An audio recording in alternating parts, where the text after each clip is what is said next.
জাবের রাদিয়াল্লাহু থেকে বর্ণিত সহিহ মুসলিমের মধ্যে হাদিস এসেছে, কানা লিরাসূলিল্লাহি সাল্লাল্লাহু আলাইহি ওয়াসাল্লাম খুতবাতানি, রাসূলুল্লাহ সাল্লাল্লাহু আলাইহি ওয়াসাল্লাম দুইটা খুতবা দিতেন। কানা ইয়াজলিসু বাইনাহুমা, দুইটা খুতবা কিভাবে কাউন্ট করা হইতো, কিভাবে বোঝা যাইতো? খুতবা দিতে দিতে একবার আল্লাহ রাসূল বসতেন, খুতবা দিয়ে কিছুক্ষণ খুতবা দিয়ে বসতেন, বসার পর উঠে আবার দ্বিতীয় খুতবা দিতেন। এই হলো দুটি খুতবা আল্লাহ রাসূল সাল্লাল্লাহু আলাইহি ওয়াসাল্লাম দিয়েছেন।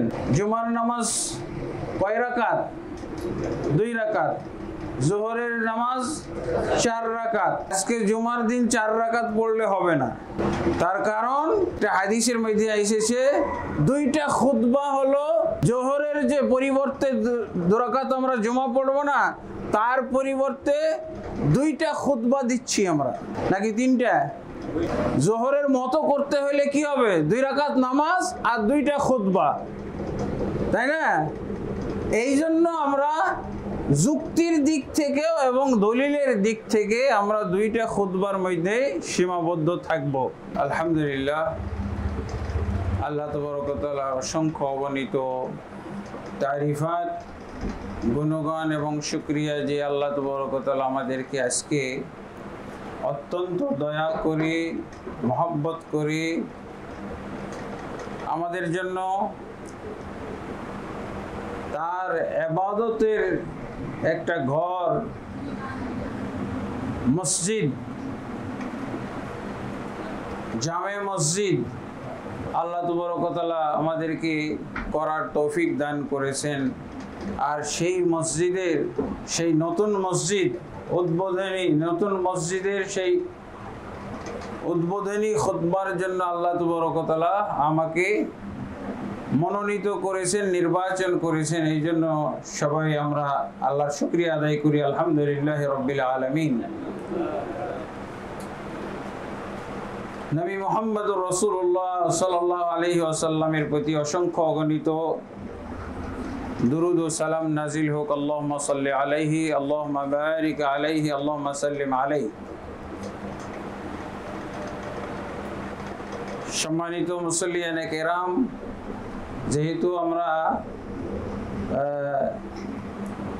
রাসূলুল্লাহ সাল্লাল্লাহু আলাইহি ওয়াসাল্লামের হাদিসের নিয়মের আওতায় বা রাসূলুল্লাহ সাল্লাল্লাহু আলাইহি ওয়াসাল্লামের নিয়মের বাইন্ডিংয়ের মধ্যে খুতবা প্রদান করব, এই জন্য রাসূল সাল্লাল্লাহু আলাইহি ওয়াসাল্লাম যেহেতু 2টা খুতবা দিয়েছেন, 2টা কয়টা খুতবা দিয়েছেন? 2টা। জাবের রাদিয়াল্লাহু থেকে বর্ণিত সহিহ মুসলিমের মধ্যে হাদিস এসেছে, কানা লিরাসূলিল্লাহি সাল্লাল্লাহু আলাইহি ওয়াসাল্লাম খুতবাতানি, রাসূলুল্লাহ সাল্লাল্লাহু আলাইহি ওয়াসাল্লাম 2টা খুতবা দিতেন। কানা ইয়াজলিসু বাইনাহুমা, 2টা খুতবা কিভাবে কাউন্ট করা হইতো, কিভাবে বোঝা যাইতো? যে খুতবা দিতে দিতে একবার আল্লাহ রাসূল বসতেন, খুতবা দিয়ে কিছুক্ষণ খুতবা দিয়ে বসতেন, বসার পর উঠে আবার দ্বিতীয় খুতবা দিতেন। এই হলো দুটি খুতবা আল্লাহ রাসূল সাল্লাল্লাহু আলাইহি ওয়াসাল্লাম দিয়েছেন। জুমার নামাজ কয় রাকাত? 2 রাকাত। জোহরের নামাজ 4 রাকাত। আজকে জুমার দিন 4 রাকাত পড়লে হবে না, তার কারণ একটা হাদিসের মধ্যে এসেছে 2টা খুতবা হলো জোহরের যে পরিবর্তে 2 রাকাত আমরা জুমা পড়বো না, তার পরিবর্তে 2টা খুতবা দিচ্ছি আমরা, নাকি 3টা? জোহরের মতো করতে হলে কি হবে? 2 রাকাত নামাজ আর 2টা খুতবা, তাই না?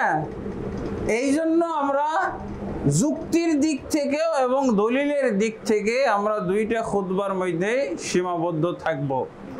এই জন্য আমাদের প্রচলিত বা গতানুগতিক নিয়মটাও আমি জানি, কিন্তু ওটার ব্যাপারে আপনি দলিল বলতে বললে আমি পারবো না। আমি যেটার দলিল আছে আমার কাছে, যেটা বলতে পারবো সেটাই আমি বললাম। আল্লাহ রাসূল সাল্লাল্লাহু আলাইহি ওয়াসাল্লাম 2টা খুতবা দিয়েছেন। 2টা খুতবা কি? ওই যেই 2 রাকাত জোহরের মাইনাস হয়েছে, সেই 2 রাকাতের পরিবর্তে এই 2টা খুতবা হবে, 3টা হবে না, 4টা হবে না। 3টা হলে কি হবে? তাহলে জোহরের নামাজ 5 রাকাত হয়ে গেল। যদি 4টা খুতবা দেই তাহলে জোহরের নামাজ 6 রাকাত হইল। ঠিক আছে? আর একটু বিষয় আমি খুতবার শুরুর আগেই বলেছিলাম, যখন আমি যেহেতু 2টা খুতবা হবে, অনেকে আমাদের দেশে তো 3টা খুতবা হয়। প্রথম খুতবা বসে বসে, তারপরে 2 রাকাত নামাজ পড়া হয়, তারপরে আবার 2টা খুতবা হয়। যেহেতু আজকে আমরা 3টা খুতবা দিব না, 2টাই দিব,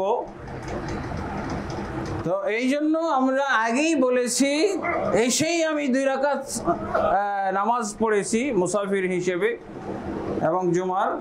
আর মুসল্লি যারা বসেছিলেন তাদের সবাইকে বলেছি, যেহেতু 3টা খুতবা হবে না, রাসূল সাল্লাল্লাহু আলাইহি ওয়াসাল্লামের হাদিস অনুযায়ী 2টাই খুতবা দেব। এই জন্য আমরা সবাইকে সালাত পড়িয়ে নিয়েছি, সুন্নত নামাজ পড়ে তারপরে আমরা শুরু করেছি। আর কি বলেছি? আমাদের দেশে যেহেতু বয়ান হয়, আমি কি বলেছি? বয়ান আর খুতবা 2টা একসাথে হবে, যাতে করে খুতবা আমাদের 2টা থাকে। আলহামদুলিল্লাহ। আর খুতবার মধ্যে যেই কোরআনের আয়াত পড়া হয়, যেই হাদিস পড়া হয়, যেই দোয়া পড়া হয়, এগুলো আপনারা, যেহেতু বয়ান আর খুতবা একসাথে হয়ে গেছে, এতে করে ফায়দাটা কি? যে খুতবার মধ্যে যা হাদিস বলা হচ্ছে, যা কোরআনের আয়াত বলা হবে, সব আপনারা বয়ানের মতো করে তরজমা এবং তাফসির বুঝতে পারবেন। আলহামদুলিল্লাহ। তো এই জন্য যারা আপনারা পরে এসেছেন আমাদের খুতবায় দাঁড়ানোর আগে, যদি কেউ সুন্নত নামাজ না পড়ে থাকেন তো 2 রাকাত করে পড়ে ফেলেন। খুতবা শুরু হয়ে যাওয়ার পর 2 রাকাত পড়া যায়। যারা যারা পড়েননি উঠে 2 রাকাত করে পড়ে নেন। তো আলহামদুলিল্লাহ, রাসূলুল্লাহ সাল্লাল্লাহু আলাইহি ওয়াসাল্লাম যেহেতু 2 রাকাত সালাত যারা পড়ে নাই, খুতবা চলাকালে যদি কেউ সালাত না পড়েছে, 2 রাকাত নামাজ না পড়ে বসে গেছে, আল্লাহ রাসূল সাল্লাল্লাহু আলাইহি ওয়াসাল্লাম তাকে খুতবা মধ্যেই আদেশ করেছেন, এইভাবে বলেছেন। এক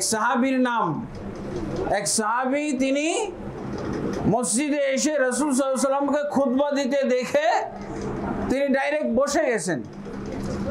যেহেতু আল্লাহ রাসূল সাল্লাল্লাহু আলাইহি ওয়াসাল্লামের আইন আছে, আল্লাহ রাসূল সাল্লাল্লাহু আলাইহি ওয়াসাল্লামের হাদিস আছে, ইযা দাখালা আহাদুকুমুল মাসজিদা ফালা ইয়াজলিস হাত্তা ইউসাল্লি রাকাতাইন।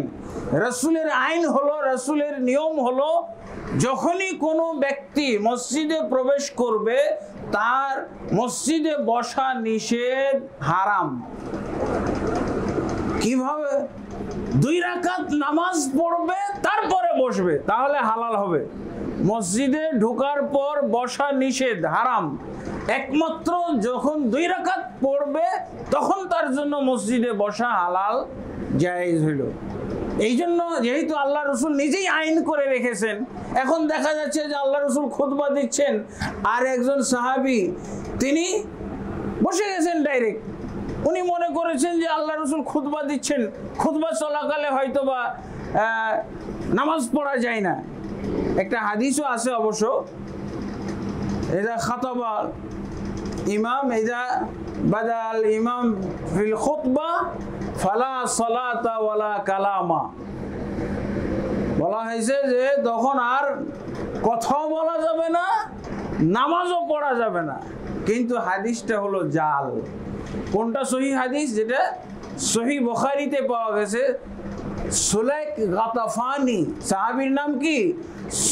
সুলাইক গাতাফানি নামক এক সাহাবী, তিনি আল্লাহ রাসূল সাল্লাল্লাহু আলাইহি ওয়াসাল্লামের সামনে খুতবা চলা অবস্থায় মসজিদে ঢুকে কি করেছেন? উনি বসে গেছেন। আল্লাহ রাসূল কিন্তু সেটা ফলো করেছেন। এই লোক তো 2 রাকাত নামাজ পড়ে নাই, কমপক্ষে 2 রাকাত পড়তে হবে, কমপক্ষে। খুতবা চলাকালে শুধু 2 রাকাত পড়া হবে।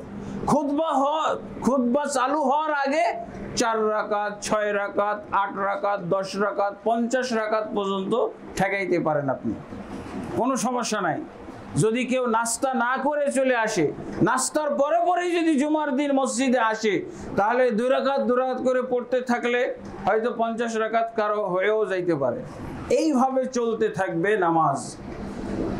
আর খুতবা শুরু হয়ে গেলে মাত্র 2 রাকাত, কারণ ওকে বসতে তো হবে, বসতে হলেই 2 রাকাত তাকে পড়তে হবে, দাঁড়িয়ে থাকা তো যাবে না।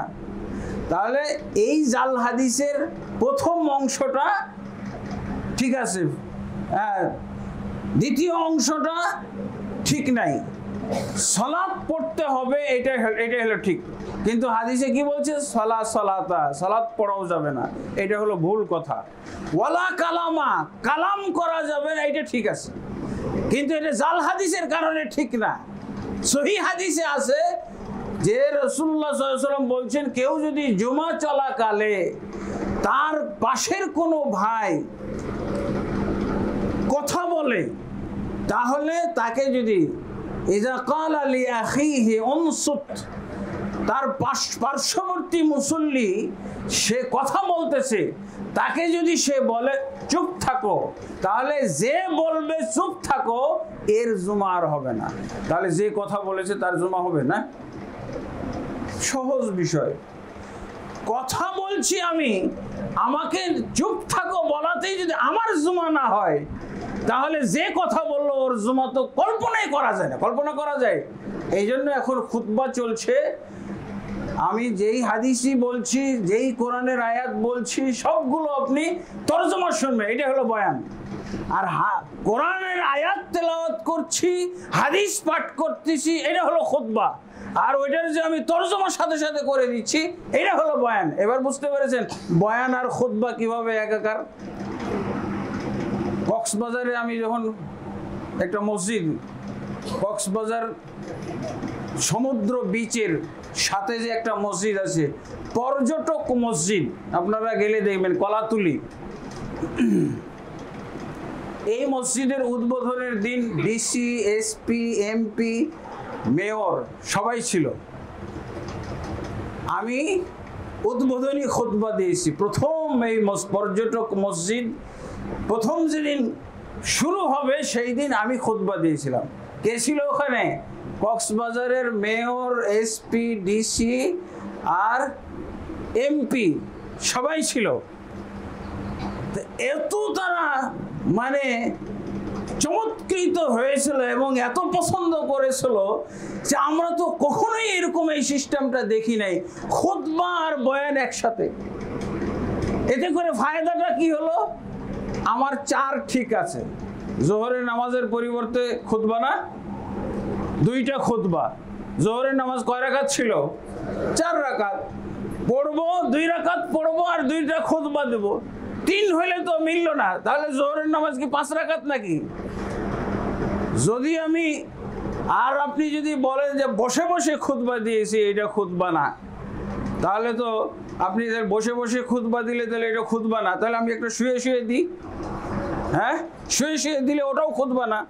এভাবে করে কি 4 হয়ে যেতে পারে? এভাবে কি 4-5 বানানো যাবে? একটা শুয়ে শুয়ে দিলাম, একটা কাত হয়ে দিলাম, একটা রুকু অবস্থায় দিলাম, এটা কি কাহিনী? সোজা কথা, রাসূল সাল্লাল্লাহু আলাইহি ওয়াসাল্লামের হাদিস, জাবের রাদিয়াল্লাহু বলছেন, কানা লিরাসূলিল্লাহি সাল্লাল্লাহু আলাইহি ওয়াসাল্লাম খুতবাতান ইয়াজলিসু বাইনাহুমা। রাসূল সাল্লাল্লাহু আলাইহি ওয়াসাল্লাম 2টি খুতবাই দিতেন, মাঝখানে বসতেন, বাস। আর এর মধ্যে কি করতেন? এই খুতবার মধ্যে কি করতেন? কানা ইয়াকরাউল কোরআন, আল্লাহ রাসূল কোরআন তেলাওয়াত। খুতবার মধ্যে কি হবে? কোরআন পাঠ হবে, কোরআনের কেরাত হবে। আর কি হবে?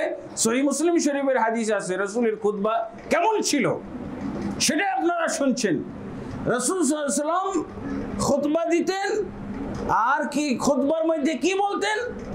খুতবার মধ্যে কানা ইয়াকরাউল কোরআন, তিনি কোরআন পাঠ করতেন, কোরআনের আয়াত পাঠ করতেন। আর কি করতেন?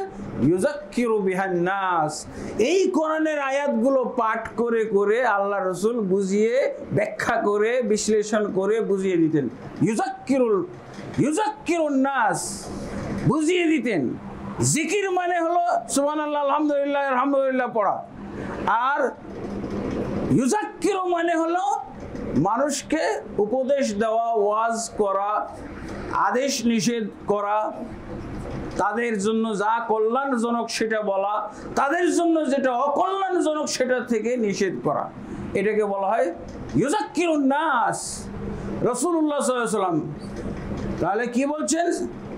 রাসূলুল্লাহ সাল্লাল্লাহু আলাইহি ওয়াসাল্লাম খুতবা দুটো দিতেন। খুতবার মধ্যে কি পাঠ করতেন? কোরআনের আয়াত পাঠ করতেন। আর কি করতেন? কোরআনের আয়াত পাঠ করে করে ওই আয়াতগুলো বুঝিয়ে দিতেন। বুঝিয়ে দিতেন কি? আরবি ভাষায় বুঝিয়ে দিতেন। আমি কি আপনাদেরকে আরবি ভাষায় বুঝাবো? বুঝবেন আপনারা? পরে কিন্তু খুতবার পরে আমি ঠিকই ধরবো যে আমি আজকে রাসূল সাল্লাল্লাহু আলাইহি ওয়াসাল্লাম কি করতেন? ইউযাক্কিরুন নাস। আয়াতগুলোর মাধ্যমে জিকির তাজকির করতেন। জিকির না, তাজকির করতেন। তাজকির মানে হলো ওয়াজ নসিহত, বুঝানো। এগুলো হলো সহিহ মুসলিমের হাদিস। আর কি বুঝাইতেন আল্লাহ রাসূল সাল্লাল্লাহু আলাইহি ওয়াসাল্লাম?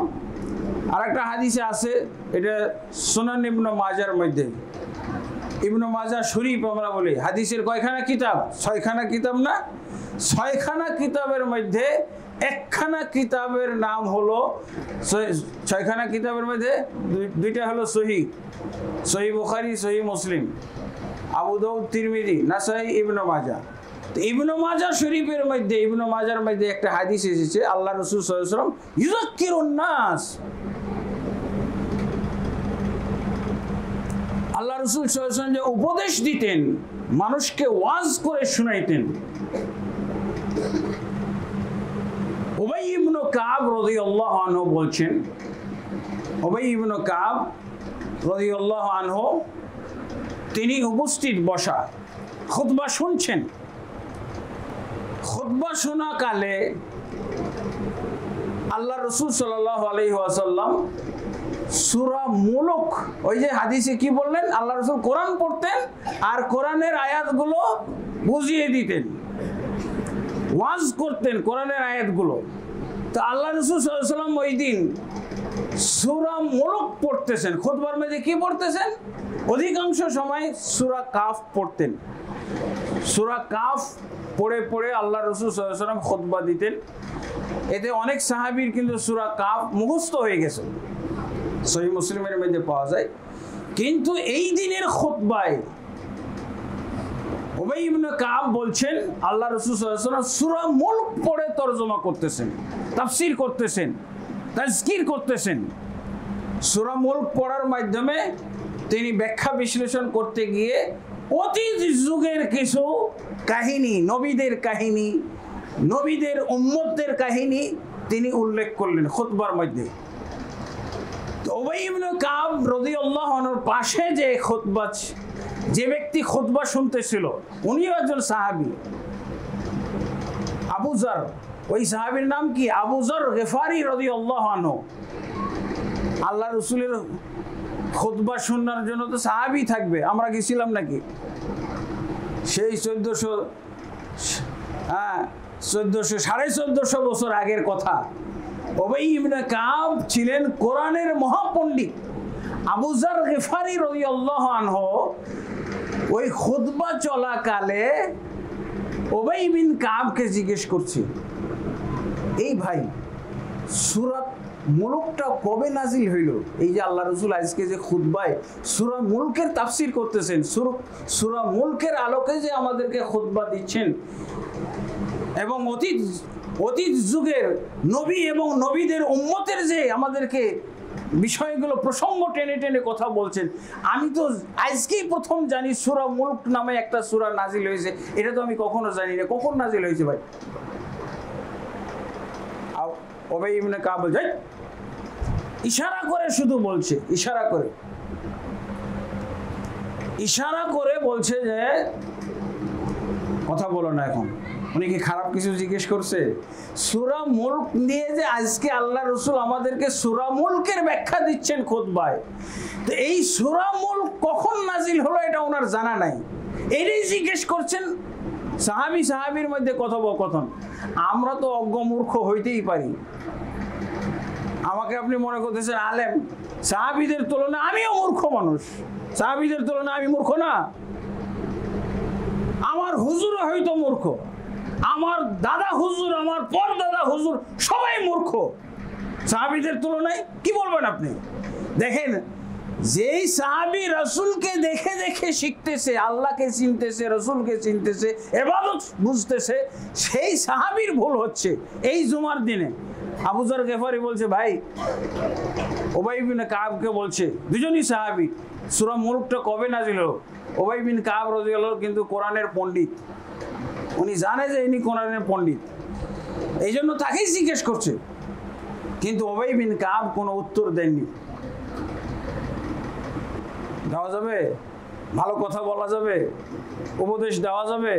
উনি যে একটা জিনিস জানতে চাইতেছে, ওই জিনিস জানতে পারবে? খুতবা চলাকালে এটা নিষেধ, এই জন্য উবাই বিন কাব। এরপরে যখন জুমা শেষ হয়ে গেছে, জুমার সালাত শেষ হয়ে গেছে, উবাই বিন কাব ওই সাহাবী আবু যরকে বলছে, তোমার জুমা শেষ, তোমার আজকের জুমা শেষ। তুমি যদি বিশ্বাস না করো, আমার কথা যদি তোমার বিশ্বাস না হয়, রাসূলকে জিজ্ঞেস করো।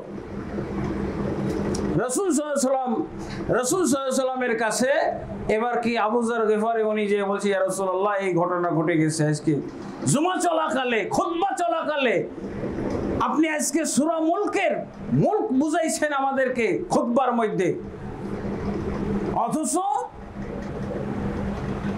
আমাকে উবাই বিন কাব, আমি জানতে চাইছি এই সূরাটা কখন নাজিল হলো, আমার নলেজের বাইরে, আমি জানি না কখন নাজিল হয়েছে। 114টা সূরা কি একদিনে নাজিল হয়েছিল নাকি? দীর্ঘ 23 বছর, রাসূল সাল্লাল্লাহু আলাইহি ওয়াসাল্লামের নবুয়তের দীর্ঘ 23 বছরে নাজিল হয়েছে। নাজিল হয়েছে, যখনই কোনো সূরা নাজিল হইতো তখন আল্লাহ রাসূল সাল্লাল্লাহু আলাইহি ওয়াসাল্লাম সেটা সাহাবায়ে কিরামকে বুঝাইতেন। আজকে বুঝাচ্ছেন কখন? খুতবার মধ্যে, খুতবার বিষয় বানিয়ে দিয়েছেন সূরা মুলক, নতুন সূরা নাজিল হয়েছে সূরা মুলক বুঝাচ্ছেন। সাহাবী আবু যর গিফারি জিজ্ঞেস করলেন, ইয়া রাসূলুল্লাহ আমি এরকম উবাই বিন কাবকে জিজ্ঞেস করছিলাম, উবাই বিন কাব নীরবতার মাধ্যমে আমাকে ইশারা করে চুপ থাকতে বলেছেন, আমাকে উনি আর জানাননি, আপনি কিছু বলেন। আবার জুমার পরে আমাকে এরকম ফতোয়া দিয়েছে যে তোমার আজকের জুমা হয় নাই। আল্লাহ রাসূল সাল্লাল্লাহু আলাইহি ওয়াসাল্লাম কি বলেন? উবাই বিন কাব যা বলেছে ঠিক বলেছে, তোমার জুমা হয় নাই। জুমা হয় নাই মানে কি? জোহর হয়েছে। জুমা হওয়ার জন্য জুমার বাড়তি ফজিলত না, এই বাড়তি জুমার যে ফজিলত, জুমার যে পুরস্কার, জুমার যে বোনাস, এইটা তুমি পাওনি। তোমার হয়তো জোহর আদায় হয়ে গেছে, ফরজ আদায় হয়ে গেছে, কিন্তু তুমি বোনাসটা থেকে বঞ্চিত হয়েছো। খবরদার, খুতবা চলাকালে কথা বলা যাবে না, কোনো কাজ করা যাবে না, এবং কোনো ব্যক্তি যদি কথা বলে খুব জোর তাকে ইশারা করে নিষেধ করবেন, কোনো শব্দ উচ্চারণ করার মাধ্যমে না। এটা হলো নিয়ম। আলহামদুলিল্লাহ। তো রাসূলুল্লাহ সাল্লাল্লাহু আলাইহি ওয়াসাল্লামের আজকে যেহেতু নতুন আপনাদের জুমার দ্বারা উদ্বোধন হচ্ছে, জুমা সম্পর্কে, জুমা বিষয়ে আল্লাহ রাসূল সাল্লাল্লাহু আলাইহি ওয়াসাল্লামের নিয়ম ছিল সমসাময়িক, যেটা যখন প্রয়োজন এই বিষয়ে খুতবা দিতেন। আজকে তো এটাই বিষয় হওয়া দরকার, তাই না? জুমার মসজিদে জুমার সম্পর্কে আলোচনা হবে, মসজিদ সম্পর্কে আলোচনা হবে, মসজিদ সম্পর্কে খুতবা হবে। কোরআনে যা আছে, হাদিসে যা আছে, আল্লাহ তাবারক ওয়া তাআলা একটি জায়গায়, একটি সূরার মধ্যেই শুধুমাত্র সূরা জুমা, একটা সূরার নামই আল্লাহ রাখছেন কি? সূরাতুল জুমা। আর সূরাতুল জুমার একটি আয়াতের মধ্যে জুমা শব্দটা আছে, ইয়া আইয়ুহাল্লাযীনা আমানু ইযা নুদিয়া লিস-সালাতি মিন ইয়াউমিল জুমআতি ফাসআউ ইলা যিকরিল্লাহ। হে ঈমানদারগণ, যখন জুমার দিন তোমাদেরকে ডাকা হয় বলতে উদ্দেশ্য হলো আযান দেওয়া হয়, ফাসআউ ইলা যিকরিল্লাহ, তখন তোমরা আল্লাহর জিকিরের জন্য দৌড়ে আসো। উত্তম জিকির হলো কোরআনের আয়াত তেলাওয়াত করা। কোরআনের আয়াত তেলাওয়াত করেছি, কোরআনের আয়াতগুলো আপনাদেরকে বুঝিয়েও দিচ্ছি, রাসূল সাল্লাল্লাহু আলাইহি ওয়াসাল্লামের হাদিস পাঠ করছি, সেই হাদিসগুলো আপনাদেরকে বাংলায় বুঝিয়ে দিচ্ছি। এতে করে বাংলায় বুঝিয়ে দেওয়া, এটাই হলো বয়ান। বয়ানের আলাদা অস্তিত্ব, বয়ানের আলাদা কোনো ফিগার থাকবে না, এই 2 খুতবার মধ্যেই তাকে থাকতে হবে, অন্যথায় 3 খুতবা হয়ে যাবে। আর শুয়ে শুয়ে যদি আরেকটা দেয় তাহলে ওটা 4 খুতবা হবে।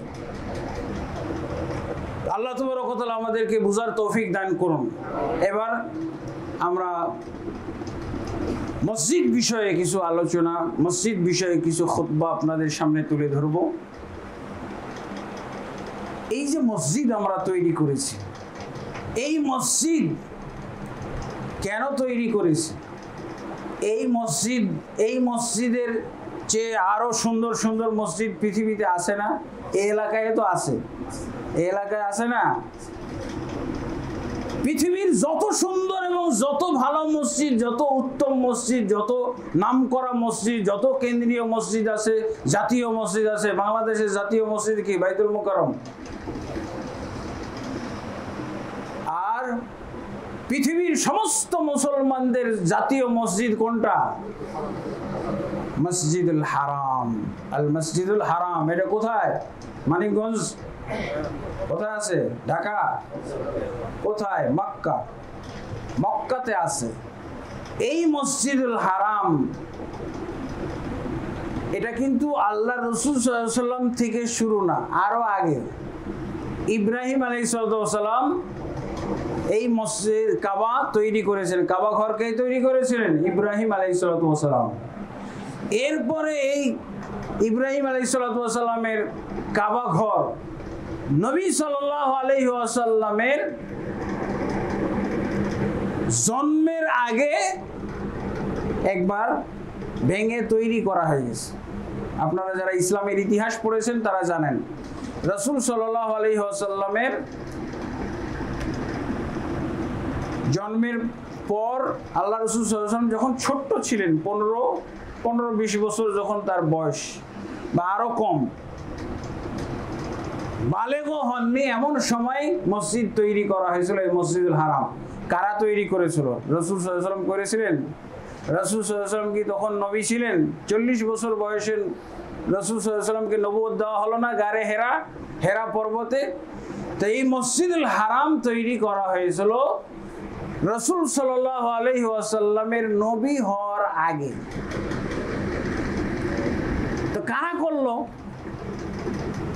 নবী সাল্লাল্লাহু আলাইহি ওয়াসাল্লাম যখন নবুয়ত পাননি, শিশু নবী, 15-16 বছর বয়স, 20-এর নিচে তার বয়স, আরো 20 বছর পর নবী হয়েছেন। তখন এই মসজিদটা কারা বানিয়েছিল বলতে পারবেন? মাওলানা আবু জাহাল। হ্যাঁ, মসজিদ বানায় যে ও ভালো মানুষ না?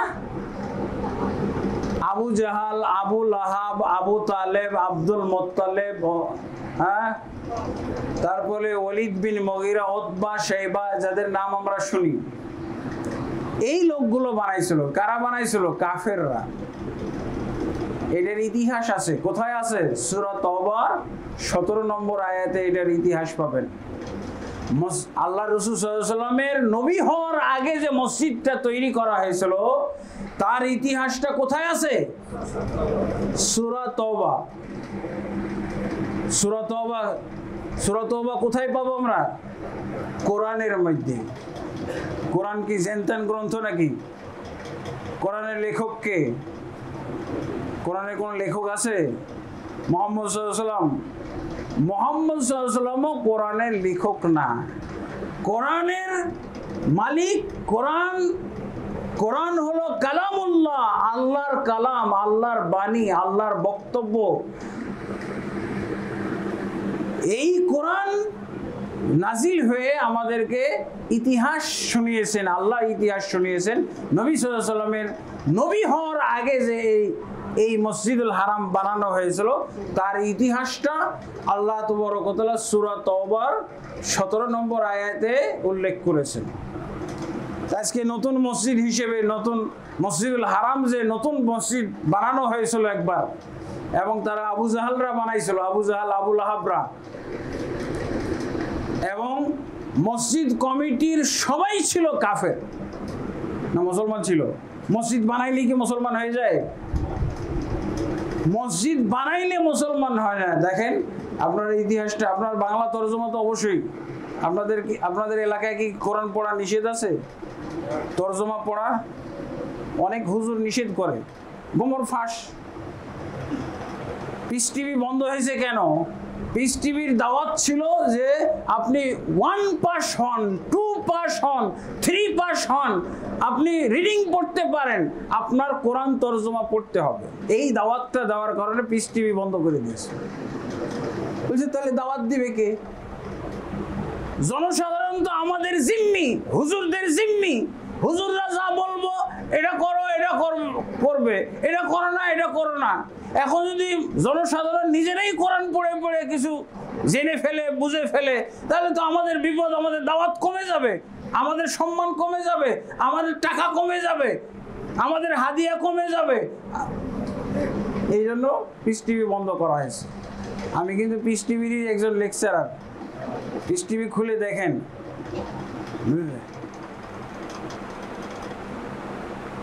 ডাক্তার জাকির নায়েকের বন্ধু, একসাথে 1 মাস ছিলাম দুবাইতে, এবং ওনার 207টা এপিসোড আমি রেকর্ড করে দিয়ে আসছিলাম পিস টিভি। এই দাওয়াত, এটা কি খারাপ? এই কথাগুলো কি খারাপ? আল্লাহ কি নাজিল করেছেন? সর্বপ্রথম মুহাম্মদ সাল্লাল্লাহু আলাইহি সাল্লামকে যখন নবুয়ত দেওয়া হলো, ওয়াহী আসলো, জিবরিল আলাইহিস সালাম এসে যেই কথাগুলো শুনিয়েছিল সেগুলো কি জানেন? ইকরা বিসমি রাব্বিকাল্লাযী খলাক, ইকরা বিসমি রাব্বিকাল্লাযী খলাক, পড়ো তোমার রবের নামে যিনি সৃষ্টি করেছেন। এই কথা না? তাহলে ইসলাম ধর্ম হলো ইকরার ধর্ম, পড়তে হবে, সবাইকে পড়তে হবে। পড়া নিষেধ যে করবে জানবেন এটা ইবলিস। যদিও সে পীর বেশে আছে, যদিও সে মুফতি দাবি করতেছে, যদিও সে মুহাদ্দিস দাবি করতেছে, যদিও সে বড় হুজুর দাবি করতেছে, যদিও সে হক্কানি হুজুর দাবি করতেছে, ভণ্ডগুলোর কথা বাদই দিলাম। যদি আপনাকে কোরআন পড়তে নিষেধ করে, কোরআন তরজমা পড়তে নিষেধ করে, কোরআনের তাফসীর পড়তে নিষেধ করে, জানবেন এটা হলো হুজুরের শেকেলে শয়তান। হুজুরের শেকেলে, হুজুরের বেশে, হুজুরের পোশাকে, এটা শয়তান, এটা ইবলিস কোরআন থেকে ফিরিয়ে রাখছে। আল্লাহর প্রথম কথা হলো ইকরা, তুমি পড়ো। ইসলাম ধর্ম হলো ইকরার ধর্ম, পড়াশোনার ধর্ম, অজ্ঞতার ধর্ম নয় ইসলাম। আর লা ইলাহা ইল্লাল্লাহর পূর্বে সূরা মুহাম্মদের 19 নম্বর আয়াতে আল্লাহ কি বলছেন? ফালাম আন্নাহু লা ইলাহা ইল্লাল্লাহ, লা ইলাহা ইল্লাল্লাহ বলার আগে তোমাকে ইলম অর্জন করতে হবে। ফালাম আন্নাহু লা ইলাহা ইল্লাল্লাহ, লা ইলাহা ইল্লাল্লাহ পড়ার আগে ইলম অর্জন করতে হবে। এটা কিসের কথা? কোরআনের কথা না? সূরা মুহাম্মদের কয় নম্বর আয়াত বললাম? আয়াতগুলো মুখস্থ করেন। এই ধোঁকায় থাকা যাবে না, এইভাবে প্রতারিত হওয়া যাবে না। দ্বীনের ক্ষেত্রে, ইসলামের ক্ষেত্রে প্রতারিত হলে আপনার লস। আপনার কবরে হুজুর যাবে? দেখেছেন কখনো হুজুর যায়? কোন মুফতি, কোন পীর আপনার কবরে যাবে? কবরের প্রশ্নগুলো কি হবে জানেন? কবরের একটা চতুর্থ প্রশ্ন হলো ইকরা। 3টা প্রশ্ন করা হবে, মান রব্বুকা, মা দীনুকা, ওমান নবিয়ুকা। 4 নম্বর প্রশ্ন হলো ওয়ামা আদরাকা। একটা কথা বলুন, লা ইলাহা ইল্লাল্লাহ পরে প্রশ্নোত্তর, পরে নামাজের পরে প্রশ্নোত্তরের সময় হবে। নামাজের পরে সবাই যার যার প্রশ্ন আছে করবেন। আমার আপোষে কথা বলা যাবে না। খতিবকে প্রশ্ন করা যাইতে পারে, কিন্তু আমি কি বললাম, খুতবার সীমিত সময় তো, এখন প্রশ্নোত্তর না, নামাজের পরে প্রশ্নোত্তরের সময় দেওয়া হবে। তো 3টা প্রশ্নের উত্তর দিতে হবে। কারা দিতে পারবে? মুমিনরা, শুধু যারা খাঁটি মুমিন তারাই দিতে পারবে। ভেজাল মুমিন, মুনাফিক মুমিন এরা দিতে পারবে না। যাদের এলেম ছিল না, যারা পড়ে নাই, যারা এলেম অর্জন করে না, এরকম মুসলমান কেউ জবাব দিতে পারবে না। কারা জবাব দিতে পারবে? যারা ইকরা পড়েছিল, ফালাম, যারা জ্ঞান অর্জন করেছিল, তারা জবাব দিতে পারবে। বাকিরা জবাব দিতে পারবে না। বাকিরা জবাব দিতে পারবে না। যদিও আপনি পৃথিবীতে লক্ষ লক্ষ বার আল্লাহর নামের জিকির করেছেন, কিন্তু যখন বলা হবে মান রব্বুকা, তোমার রবকে, তখন কি বলবে? হা হা লা আদরি, আমি কিছুই জানি না। আরে এত সহজ কথা আল্লাহ বলে দাও, কিন্তু এই আল্লাহটা মনে আসবে না। মা দিনুকা, তোমার দিন কি? যারা খাঁটি একরাওয়ালা মুসলিম, যারা ফাআলাম এলেমওয়ালা মুসলিম, তারা বলতে পারবে। একরা বলতে আমি বলছি না যে আপনাকে মুফতি হইতে হবে, এতটুকু জানতে হবে, আল্লাহর পরিচয়টা জানতে হবে, রাসূলের পরিচয় জানতে হবে, দ্বীনের পরিচয় জানতে হবে। তিনটা বিষয় প্রশ্ন হবে না? আপনাকে কে বললো যে মাসলা মাসাইলও জানতে হবে? এই তিনটা বিষয় আপনার জানা ফরজ, বিকল্প কোনো পথ নাই। তিনটা বিষয় জানতেই হবে, যত মূর্খ হন। কারণ এই তিনটা প্রশ্ন আপনাদের এলাকার হুজুররা কি শিখাইছে আপনাদেরকে? যারা মূর্খ ওদেরকে প্রশ্নটা করা হবে না নাকি? যারা নিরক্ষর, যারা স্কুলে যায় নাই, মাদ্রাসায় যায় নাই, যারা দ্বীনের লাইনে লেখাপড়া করে না, এদেরকে করা হবে না? না, কাদেরকে করা হবে? মরার যোগ্যতা থাকলে, যারই মরার যোগ্যতা আছে, কার যোগ্যতা আছে আর কার নাই, যেই মরণশীল তাকেই এই তিনটা প্রশ্ন করা হবে। অতএব কোন হুজুর নয়, মসজিদুল হারামের হুজুরকে যেমন জিজ্ঞেস করা হবে, এই দড়িকান্দির সবচেয়ে মূর্খ ব্যক্তিটাকেও এই একই প্রশ্ন জিজ্ঞেস করা হবে। তাহলে কে আপনাকে বললো যে আপনার পড়া লাগবে না, আপনার ইলম অর্জন করা লাগবে? এই ধোঁকাবাজ, এই ইবলিস, আপনাকে ধোঁকা দিয়েছে। ফালতু কথাবার্তা। মসজিদুল হারামের, মসজিদে নববীর খতিব মরলে যেমন এই তিনটা বিষয়ে প্রশ্ন করা হবে, এই মানিকগঞ্জ কি হরিরামপুর থানার দড়িকান্দি এই যে মসজিদ উদ্বোধন হচ্ছে, সবচেয়ে মূর্খ লোক যেটাকে আপনি বাইর করবেন, এই গ্রামে আপনারা কখনো বের করেছেন? মূর্খ লোককে, সবচেয়ে শিক্ষিত লোককে বের করেছেন? প্রতিযোগিতা হয়েছে কখনো? যদি করেন তাহলে সবচেয়ে মূর্খ লোকটা, তাকেও এই তিনটা প্রশ্ন করা হবে। কি? মান রব্বুকা, মা দীনুকা, ওয়া মান নাবিয়ুকা। কিন্তু বর্তমান যুগে তো আমার মনে হয় বহু হুজুরও বলতে পারবে না। আপনি আল্লাহ আল্লাহ জিকির করেছেন বলে আপনি জবাব দিতে পারবেন, এটা ভ্রান্ত কথা, এটা ফালতু কথাবার্তা। আপনাকে এখনই আমি পরীক্ষা নিয়ে ফেল করতে পারবো। এই জুমা মসজিদে আপনার সাথে বসে খুতবা চলতেছে, এর নাম বললে আপনি চিনবেন না। যদি চিনেন, আপনাকে এখনই আমি 10,000 টাকা পুরস্কার দেব নামাজের পর। ঢাকার আক্তার হোসেনকে আপনারা চিনেন? আক্তার হোসেন,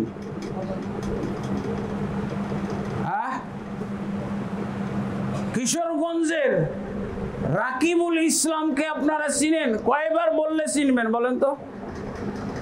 আপনি তো খুব ভরসা করে আছেন, মানিকগঞ্জের পীর সাহেব যেভাবে আমাকে জিকির করাই রাখছে, আমি তো সাথে সাথেই বলে ফেলবো। বলেন দেখি এবার। গোটা মসজিদ ফেল না? এটা জিকির টানা আর আল্লাহর নাম জানা আর ইসলাম শব্দ জানা আর মুহাম্মদ সাল্লাল্লাহু আলাইহি সাল্লামের শব্দ জানা আর মুহাম্মদ নামের আমি হই হই করে ঈদে মিলাদুন নবী আর মিলাদ পড়ার উপরে নির্ভর করে না। মুহাম্মদ সাল্লাল্লাহু আলাইহি সাল্লামকে চিনতে হবে, আল্লাহকে সঠিকভাবে চিনতে হবে, জানতে হবে, আল্লাহর সাথে আপনার সম্পর্কটা কি কোরআন এবং হাদিস থেকে আপনাকে বুঝতে হবে, তাহলে আপনি বলতে পারবেন। অন্যথায় আজকে যেমন আপনার হা হা লাদ্রি না, সব মুসল্লি তো হা হা লাদ্রি, একটাও কি পাশ করবে? আমি আগেই জানি কেউ পাশ করবে না। কিশোরগঞ্জের রাকিবুল ইসলাম এখানে আপনাদের সাথে নামাজ পড়তেছে, একে বলেন কে? এটা মান রাকিবুল ইসলাম? রকিবুল ইসলাম কে বলতে পারছেন? সব হা হা লাদ্রি না? সব হা হা লাদ্রি। মুসলমান, বাংলাদেশের 99% মুসলমান হুজুর মুজুর সব হা হা লাদ্রি হবে, চিনে না। অন্যথায় আপনি প্রস্তুত হন, আপনার গ্রামের বড় হুজুরটাকে আপনি প্রস্তুত করেন, নামাজের পরে আমি আল্লাহকে চিনে কিনা এটার ব্যাপারে ইন্টারভিউ নেব কিছু। রাসূলকে চিনে কিভাবে সেটার ইন্টারভিউ হবে, দেখা যাক কি হয়। হা হা লাদ্রি পার্টি নাকি জব দেওয়া পার্টি? এলেম অর্জন করতে হবে এই দুনিয়াতে, মরার পর এলেম অর্জন করার কোনো সুযোগ নাই। যেখানে পিস টিভি বন্ধ করে দেওয়া হলো এলেমের কথা বলার কারণে। আপনাকে আল্লাহর কিতাবটা বুঝতে হবে, 5 পাস করলেও বুঝতে হবে, আপনার 1 পাস করলেও বুঝতে হবে। আল্লাহ কি দেখবে নাকি আপনি কি পাস? 3টা প্রশ্ন করবে কিসের? কাকে করবে? কি বললাম? সবচেয়ে মূর্খ লোকটাকেও জিজ্ঞেস করবে যে 3টা প্রশ্ন, মসজিদুল হারামের খতিবকে একই প্রশ্ন জিজ্ঞেস করবে। তাহলে এটা ধোঁকা দিল না আপনাকে যে আপনি মূর্খ মানুষ, আপনার পড়া লাগবে না, আপনার হাদিস জানা লাগবে না, আমি হুজুর আসি, আমি পীর আসি, খালি মুরিদ হবে আর চান্দা দিবেন তাই হবে, এটাই তো বলতেছে নাকি? আর আমরা কি বলতেছি? না, পড়তে হবে। কারণ কি? যখন এই 3টা প্রশ্নের উত্তর কারা দিবে? যারা আল্লাহকে সঠিকভাবে দুনিয়ায় চিনেছিল, ইসলামকে চিনেছিল এবং সেই মোতাবেক আমল করেছিল, তারা সবাই জবাব দিতে পারবে। রাসূলকে যথাযথভাবে চিনেছিল, তারা সবাই জবাব দিতে পারবে। এরপরে 4র্থ প্রশ্নটা করা হবে, যারা জবাব দিতে পারবে তাদেরকে 4র্থ প্রশ্ন করা হবে। কি? ওয়ামা আদরাকা। এই 3টা প্রশ্নের যে তুমি উত্তর সঠিকভাবে দিতে পেরেছো, কারণটা কি? তখন সে জবাব দিবে, কারাতু কিতাবাল্লাহি সুম্মা আমানতু বিহি ওয়া সাদ্দাকতুহু। আমি আল্লাহর কিতাব পড়েছিলাম। নাকি ও বলবে যে হুজুরের রেফারেন্সে বেঁচে যাবে? সে দুনিয়ার যোগ্যতা বলে, দুনিয়ায় সে যোগ্যতা অর্জন করেছিল কি? সে জবাবের 4র্থ প্রশ্নের জবাব দিবে, কারাতু কিতাবাল্লাহ। আমি আল্লাহর কিতাব পড়ে জেনেছিলাম এগুলো। মান রব্বুকা, এটা আল্লাহর কিতাব থেকে জেনেছিলাম। মা দীনুকা, ইসলাম, এটা আমি আল্লাহর কিতাব থেকে জেনেছিলাম। ওয়ামান নাবিয়ুকা, এটা আমি আল্লাহর কিতাব পড়ে জেনেছিলাম, বুঝেছিলাম এবং সেই মোতাবেক কাম করেছিলাম, আমল করেছিলাম। এই 4র্থ প্রশ্নের জবাব দেওয়ার পর তাকে জান্নাতের মেহমান হিসেবে গ্রহণ করা হবে। আলহামদুলিল্লাহ। আপনাকে কে বললো ভাই আপনার কিতাব পড়া লাগবে না? কবরটা ব্যক্তিগত সবার না? না কবরে 5-7 জন করে আপনাদের এলাকায় একজন হুজুর থাকে আর 5-7 জন সাধারণ পাবলিক দিয়ে কবর দেওয়া হয়। প্রশ্ন করবে, হুজুর দিয়ে দিবে। গ্রামের হুজুর, তার সাথে চলাফেরা করছেন, তাকে দাওয়াত খাওয়াইছেন, তাকে টাকা পয়সা হাদিয়া তহফা দিয়েছেন। অতএব যদি আপনি না শিখেন তাহলে এই ব্যবস্থা করতে হবে, প্রত্যেক কবরে হুজুর দিতে হবে। আর হুজুরই কয়জন পাস করে? আমি তো বললাম নামাজের পরে ইন্টারভিউ নেওয়া হবে। আলহামদুলিল্লাহ। তাহলে আমাদেরকে পড়ার কোনো বিকল্প নাই। ধোঁকাবাজ যারা বলছে না পড়তে হবে না, ধোঁকাবাজ এরা। আপনাকে কবরে হা হা লাদ্রি বলাবে এরা। যারা বলছে না আপনার কোরআন হাদিস বুঝতে হবে না, এরা সবাই নিজেও হা হা লাদ্রি, আপনাকেও হা হা লাদ্রি পার্টি বানাইতে চাই। আলহামদুলিল্লাহ। তো অবশ্যই আমাদেরকে ইলম অর্জন করতে হবে। রাসূলুল্লাহ সাল্লাল্লাহু আলাইহি সাল্লাম এই কারণে খুতবাতেও কোরআন বুঝাইতেন। আল্লাহু আকবার। কানা ইয়াকরাউল আয়াত ইউযাক্কিরু বিহান নাস। সহিহ মুসলিমের হাদিস, আল্লাহ রাসূল সাল্লাল্লাহু আলাইহি ওয়াসাল্লাম এই খুতবার মধ্যে কানা লিরাসূলিল্লাহ সাল্লাল্লাহু আলাইহি ওয়াসাল্লাম খুতবাতানি, রাসূল সাল্লাল্লাহু আলাইহি ওয়াসাল্লাম 2টা খুতবা দিতেন, মাঝে একটু বসতেন আর এই খুতবার মধ্যে কি করতেন? ইয়াকরাউল আয়াত, তিনি কোরআনের আয়াত তেলাওয়াত করতেন। ইউযাক্কিরু বিহান নাস, এবং মানুষকে তিনি কোরআনের আয়াত ব্যাখ্যা বিশ্লেষণ করে উপদেশ দিতেন, আদেশ দিতেন, নিষেধ করতেন। গেছে কোথায় এটা? আপনি কি বলবেন? আমি তো খুতবাই হা হা লাদ্রি, আমি তো খুতবা কিছুই বুঝতাম না, খালি বয়ানটা বুঝতাম। কিন্তু আপনি তো বয়ানই দেননি। আজকে বয়ানের দরকার আছে? বয়ান হয়ে যেতেছে না সাথে সাথে। একটা খুতবার, একটা কোরআনের আয়াত, একটা হাদিস, একটা দোয়া, কিছুই বাদ যাবে না। সব আপনার বুঝবেন, সব আপনি বুঝে যাবেন। রাসূলুল্লাহ সাল্লাল্লাহু আলাইহি সাল্লাম তার আর 2টা খুতবাও ঠিক থাকতেছে, 2 রাকাত নামাজ, জোহরের বিকল্প 4 রাকাত, 4 রাকাতই ঠিক আছে। আলহামদুলিল্লাহ। সব খাবে খাবে মিলে যাচ্ছে না? রাসূলুল্লাহ সাল্লাল্লাহু আলাইহি ওয়াসাল্লামের সুন্নাহ, রাসূলুল্লাহ সাল্লাল্লাহু আলাইহি ওয়াসাল্লাম মুমিন মুসলিমদেরকে বলে দিয়েছেন, গাইড গ্রন্থ দিয়ে দিয়েছেন। আল্লাহ তো আমাদেরকে ইবাদতের জন্য সৃষ্টি করেছেন, তাই না? কিন্তু ইবাদত কি যা ইচ্ছা তাই করলে হবে? ইবাদত কিভাবে করতে হবে? রাসূল সাল্লাল্লাহু আলাইহি ওয়াসাল্লাম যেভাবে ইবাদত শিক্ষা দিয়েছেন সেইভাবে করতে হবে। আপনি বলবেন রাসূল তো মারা গেছে, কিভাবে আমরা শিখব? রাসূল সাল্লাল্লাহু আলাইহি ওয়াসাল্লামের কোরআন কি মারা গেছে? কোরআন কি বোঝা নিষেধ করে গেছেন উনি কোথাও? রাসূল সাল্লাল্লাহু আলাইহি ওয়াসাল্লামের হাদিস কি মারা গেছে? হাদিস কি বুঝতে আল্লাহ রাসূল নিষেধ করে গেছেন কোথাও? তো কোরআন এবং হাদিস আছে, কিয়ামত কাল পর্যন্ত থাকবে, কিন্তু আমরা এই কোরআন এবং হাদিসকে দাফন করে রেখেছি। এগুলো উঠাইতে হবে। এই কোরআন হাদিসকে কবর থেকে বের করতে হবে। ঘরে ঘরে কোরআন হাদিসের কবর রচনা করেছি আমরা। এই কোরআন এবং হাদিসকে বের করতে হবে, উদ্ধার করতে হবে। এই কোরআন থেকে আমাদের শিক্ষা নিতে হবে, আমরা ইবাদত বন্দেগী করব। আপনারা আবু জাহাল মানে কি? মূর্খের বাপ। মূর্খের মতো বাপ, মূর্খের বাপের মতো ইবাদত করা যাবে না। দেখেন এই মূর্খের বাপ মসজিদ বানাইলো, পৃথিবীর মধ্যে সর্বশ্রেষ্ঠ মসজিদ। মসজিদ বানাইলে কি মুসলমান হওয়া যায় নাকি? তাহলে সূরা তাওবার কয় নম্বর আয়াত বলেছিলাম? 17 নম্বর আয়াতে মসজিদুল হারাম বানানোর ইতিহাস আছে। কি আছে এখানে? মা কানা লিল মুশরিকিনা ইয়ামুরু মাসাজিদাল্লাহ শাহিদিনা আলা আনফুসিহিম বিল কুফর উলাইকা হাবিতাত আমালুহুম ওয়া ফিন নারি হুম খালিদুন। আল্লাহ কি বলছেন? মুশরিকদের জন্য মসজিদ নির্মাণ করা শোভা পায় না, উচিত নয়। কি বললো? মুশরিকরা বানাইছিল না?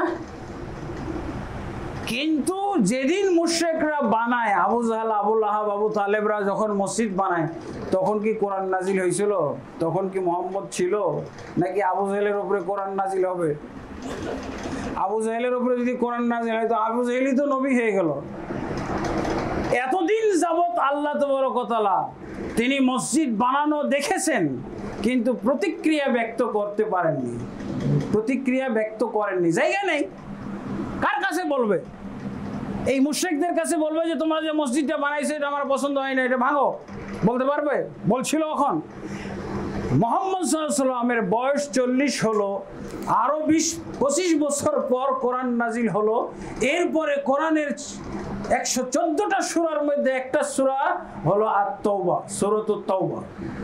এই সূরা তাওবার 17 নম্বর আয়াতে ওই 25 বছর আগের বানানো মুশরিকদের বানানো মসজিদের ব্যাপারে আল্লাহ প্রতিক্রিয়া জানালেন, মন্তব্য জানালেন। কি মন্তব্য?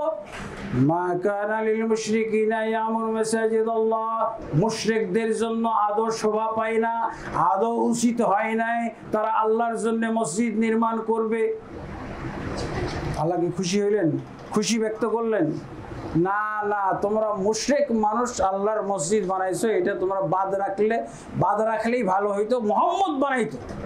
মুহাম্মদ এবং মুহাম্মদ সাল্লাল্লাহু আলাইহি ওয়াসাল্লামের ঈমানদার সাহাবীরা বানানোর জন্য যদি তোমরা অপেক্ষা করতে সেটা ভালো ছিল। মুশরিকরা তোমরা মসজিদ বানাইছো, এটা ঠিক হয় না। আমাদের দেশে মুশরিকরা মসজিদ বানায় না। ও যে মন্দির বানায় ওই মুশরিক। মন্দিরও বানায়, মূর্তিও বানায়, মূর্তির ইবাদত করে, আবার মসজিদও আসে। এই অজ্ঞ মূর্খগুলো জানে এই যে ইকরা আর ফালামের খেলা। এ নেতা হয়ে গেছে, এমপি হয়ে গেছে, মন্ত্রী হয়ে গেছে, প্রধানমন্ত্রী হয়ে গেছে, প্রেসিডেন্ট হয়ে গেছে, কিন্তু সূরা তাওবা 17 নম্বর আয়াতটা পড়ে নাই। মুশরিকদের জন্য মসজিদ বানানো নিষেধ। আবু জাহালরা বানাইছিল, মুশরিকরা যে মসজিদ বানাইতে পারে এর নজির আছে না? কোনটা মসজিদ বানাইছে? দরিকান্দি মসজিদ।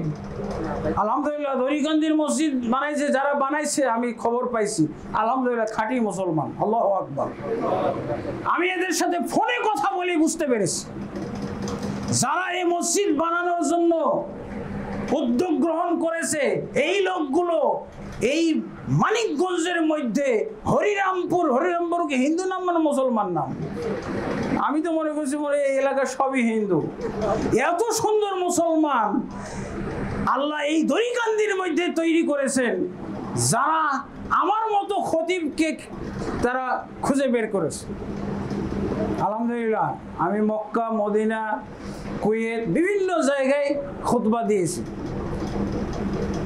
এবং আমার এই খুতবা, এই যে এখন আপনারা দেখছেন না, আপনারা আছেন কতজন? হয়তো খুব জোর 100 জন, কিন্তু কয়েক হাজার লোক খুতবাটা শুনতেছে। ওই যে দেখেন লাইভে কয়েক হাজার লোক শুনতেছে। শুধু এখানে না, সারা পৃথিবীর থেকে শুনতেছে, যেখানেই বাঙালি আছে। এবং তাদের আবদার, তাদের অনুরোধ, আপনার একটা বাক্য যেন গায়েব না হয়, সব যেন আমরা এখানে শুনতে পাই, লাইভে দেখতে পাই, ভিডিওতে যেন, অডিওতে যেন আমরা শুনতে পাই, এটা দাবি। আলহামদুলিল্লাহ, এই দড়িকান্দির সন্তানদের মধ্যে আল্লাহ এরকম সুসন্তান তৈরি করে দিলেন, আমি এটা কল্পনাই করতে পারি না যে এখানে তারা কোরআন এবং সহিহ হাদিস মোতাবেক খুতবা শুনবে, এখানে এরকম মসজিদ পরিচালনা করবে। এটা তো বিরাট তাজ্জবের ব্যাপার, এই গ্রামবাসীর জন্য সৌভাগ্যের ব্যাপার আমি মনে করি। আমি আশা করি সবাই, আমি জানি না কারা কয়জনের এই মসজিদ তৈরির ভূমিকায় আছেন, আল্লাহ যেন তাদেরকে কবুল করেন এবং গোটা গ্রামবাসীকে জন্য আল্লাহ তাদের সাথে কবুল করে নেন, কোরআন এবং হাদিসের সৈনিক তৈরি করে দেন আল্লাহ তাবারক। এই এলাকায় যেন কোরআন হাদিসের সঠিক ইসলাম, মদিনার ইসলাম, মক্কার ইসলামের আল্লাহ যেন মশালধারী বানিয়ে দেন। আল্লাহুম্মা আমিন। আল্লাহ তাবারক ওয়া তাআলা কবুল করুক।